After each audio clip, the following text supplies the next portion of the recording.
با سلام، فریه واقعی از مارکان فایر دیپارتمنت هستم. میخواستم در مورد اینکه موقعی که میخواین دستگاه خاموش کنندتون رو عوض بکنین باید به دو موضوع توجه بکنین.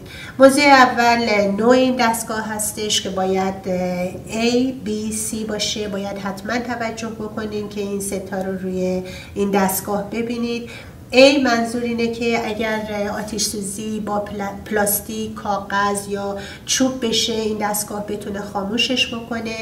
B منظور از چیزای مایع هستش، مثلا اگر آتش سوزی بشه با روغن بشه یا بنزین بشه این دستگاه میتونه خاموش بکنه.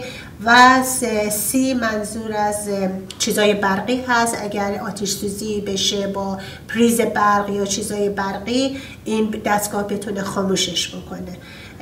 پس منظور از ABC این هست که این دستگاه میتونه این چیزا رو خاموش کنه.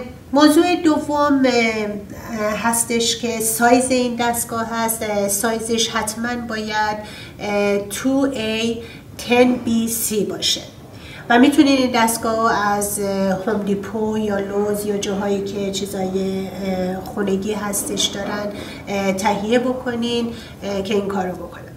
خیلی ممنون. فریه واقعی از مارکان فایر دیپارتمنت.